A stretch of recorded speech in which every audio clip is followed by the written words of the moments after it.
Welcome back, everyone, to Open Line. We are talking with Barbara McGinnis, elder law attorney, and just about how do you care for an aging loved one? How do you plan for these kinds of things? We had two tough calls, Bill and John, right at the top of the show, and as we were break, you thought of some other things. Well, when we were talking, I hate leaving people without any sort of resources or real guidance.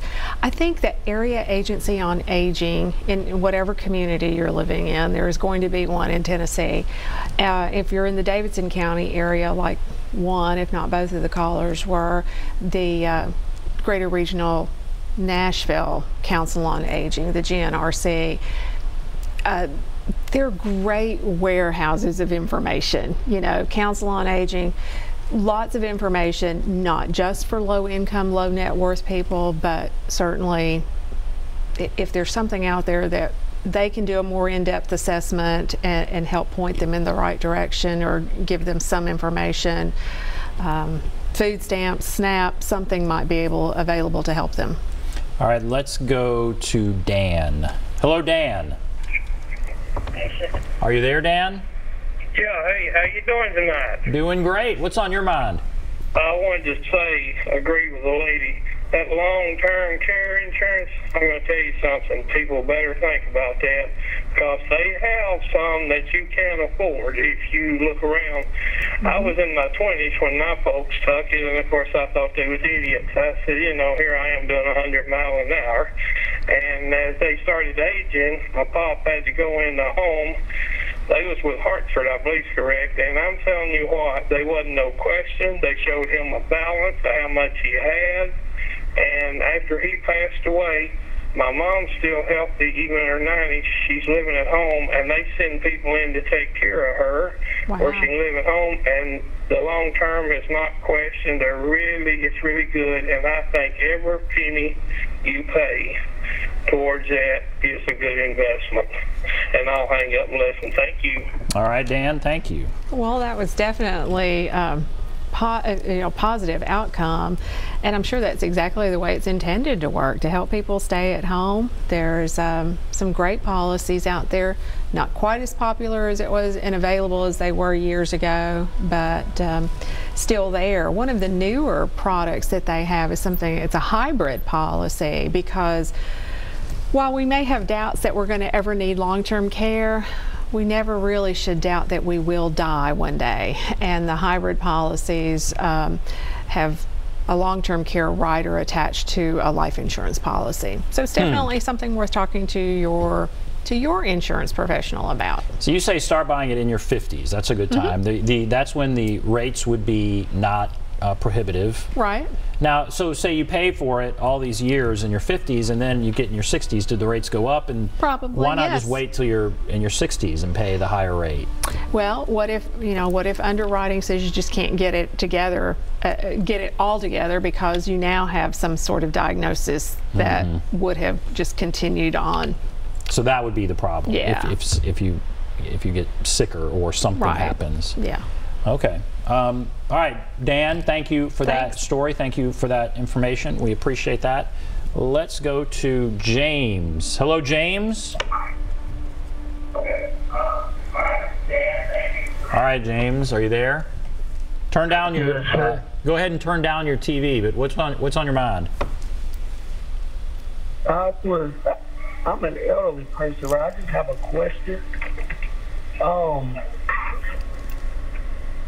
I was saying I get a Social Security check every month, and they told me that I have an oversee over my check, and they tell me that Social Security takes out for my insurance every month, because I get about a good lump sum of money every month, and every time I get my check, about $300 is missing out of it. Are they supposed to take out like that for insurance, or no? Because I'm trying to get long-term care, but I'm not able to do it with my check ending up short every month. So your Social Security check, when your award letter comes each year, you will have probably already received the one this year for 2019. It has the gross amount of your Social Security award.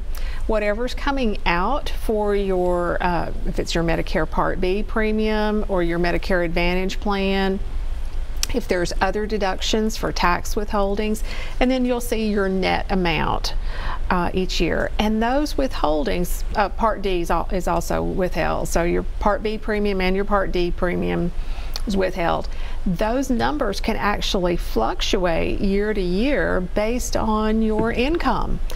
So yes, there very well could be deductions from your Social Security check to cover it. Yes, ma'am. Yeah. Okay. All right, does that answer your... Thank you so much. All right, good, thanks. Thanks, James. Let's go to Lucy. Hello, Lucy. Hey.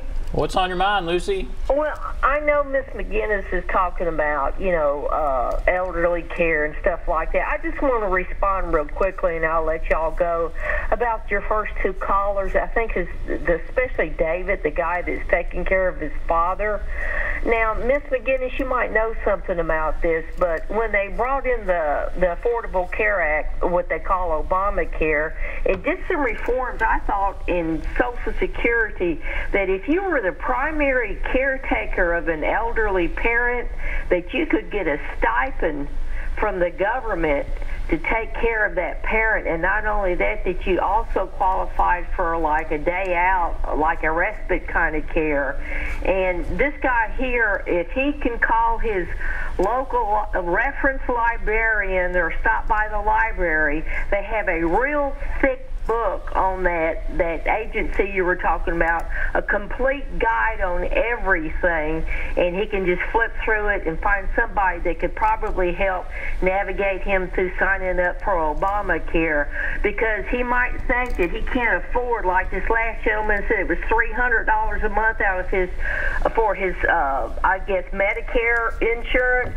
Obamacare, if you make $30,000, you can get a $700 premium for $10, $15 a month with a tax credit.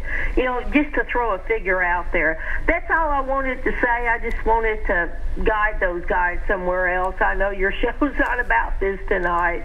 Well, I appreciate that, Lucy. Yeah. No, that's great. Bye-bye. Thank you, Lucy. Well, that's a good plug for your public libraries, because libraries are warehouses of information too, public information. So the Affordable Care Act does provide the tax credits. She actually said it more succinctly than I did about getting the tax credits to help pay for coverage. Okay, let's go to Pat. Hello, Pat. About getting the tax credit to help pay for coverage. Pat, turn down your TV. What's on your mind? Hello, Pat. Hi, how are you? We're great. Well, how are you? Well, pretty good. I'm in my 70s now, and I lived in this house with my mom since I was a child. And I became disabled at 50 and wrote Social Security disability, but my mom passed away a few years ago, and she did not put this house in my name. I also kept her out of a nursing home for 4 years, and I'm totally disabled. Mm-hmm. Could you tell me what the law is if I sell this house? Will I have to pay the 10-care bill back? Which she was in a nursing facility for 3 years.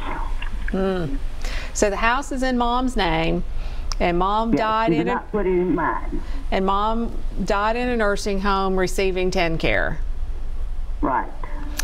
Okay, so the setup for that sounds kind of scary, right? Mom owns a house at the time of her death. She has a 10-care debt, and now Pat wants to sell this house. Are you an only child? Are you still there? No. No. Okay. All right. So I was just kind of trying to think about. Well, let's say she is an only child. Okay. Okay. So she wants to sell the house, and the house vests in her, so she has legal right to sell this house. So she would have to get a 10-care release from the closing company's going to want a 10-care release, and that's just ensuring that there's a clear title, right? You don't want to buy a house that has a clouded title. She's going to ask for a disabled child exemption so that she could, an exemption for this 10-care release, so she would get a 10-care release. That would be her argument. The caregiver child exemption, usually only works for a transfer of the homestead as a non-disqualifying transfer while the parent's still alive. So her best bet is really to plead her disability. The fact it doesn't matter that she was disabled at later in life. She was always her mother's child, and so she was a disabled child. She is a disabled child. If she goes to try and sell the house, they're going to ask for this waiver. They're going to ask for a 10-care release. And if she goes to 10-care to get this release, so how do you get a 10-care release? You know, it's really not all that. It's not that hard to find the form. You know, the form's online, tn.gov, and you type in 10-care, you know, and you get the document. And when you're filling out the form, you have to show that you have to prove your relationship. You have to prove that you're the child, so that's a birth certificate. And then you show that you were disabled. That's her disability award letter, not her receiving old age Social Security, but her Social Security disability letter, and show that she's disabled. And then you think she would get the release? I think. And she could sell the house? Yeah. Okay. Now, the house, 10-care is only ever allowed to get what they paid for, just like any other creditor. So if the house brings $200,000 and mom had a $100,000 debt, there's still $100,000 that would pass to the heirs. Rough math, right? Mm-hmm. But not trying to figure closing costs or anything like that. Okay. All right. Interesting. And that's one of those big issues. We get those calls all the time. Yeah. Because that's a big concern for people. Pat, thank you for that. Let's go to Mike. Hello, Mike. Mike, are you there? Yeah, I'm here. Good. Go right ahead. What's on your mind? Yeah, I'm 63, be 64 January, and I'm just wondering, when do they start taking the insurance out of your Social? I filed Social Security early at 62. When do they start taking that out of your check at 66? No, so the Medicare deductions would come out of your Social Security when you're eligible for Medicare. And for most people, that's when they turn 65. You actually sign up for Medicare during a window of opportunity, usually 3 months before your birth month to 3 months after your birth month. So they won't start taking out Medicare deductions until you actually start receiving that. Right, and I won't even be eligible for it until I'm 65, right? But I want to sign up a little early. Well, you can sign up for it as early as you can, which is just 3 months before your 65th birthday. Yeah, that's what I'm trying to figure out. I got to wait until I'm 65 before they'll do that, right? Right. Yeah, and then they'll start taking that out of my Social Security check. That's right. Okay, thank you. Mm-hmm. Thank you, Mike. All right, let's go to Bessie. Hello, Bessie. Bessie, are you there? Yes, sir, I'm here. All right, go right ahead. What's on your mind? Well, what's on my mind tonight is a couple of things. One of them, I was told that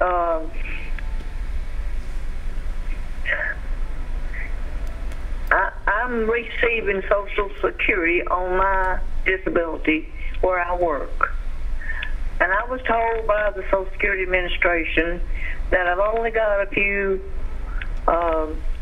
quarters left, and that probably would stop. Is that true? Would my Social Security stop, and what would I have to do? Well, that's kind of interesting. So you get Social Security disability, and then at some point you're going to transition to regular Social Security. Yeah. So once you've earned your quarters, your quarters don't get used up. The fact that you have enough quarters to get your Social Security means you've got enough quarters. So you probably only have so much time left on your disability before you're going to transition into regular Social Security. And you know, will that be more that I make now on mine, or will it be less? It is actually possible that your net result would be less based on your deductions, but your gross amount should be roughly the same. You know, and I'd really like to tell folks that a good resource for some of these types of questions about Social Security disability, SSI, how these types of benefits, we don't really know where to go. Legal aid or the Tennessee Justice Department might really be a good resource for some of these folks. And Lucy said the library for some stuff, but yeah. The library, if you're capable of researching it on your own, but it's a huge volume of information, and it can be terribly confusing. The Social Security Department is, it's one of those places, if you don't like the answer you get the first time you call, you might want to call again. You might get a different person, because anyway, that's a hard place to really get really good, clear, straight answers. But love legal aid, love Tennessee Justice, and sometimes these are just really tough questions for people. There's not real good advocates for them. All right, we're going to take a break. Thanks for all of you who have called in. If you want to call in, there is the number 615-737 plus 615-737-7587. Take a break. Be back right after this.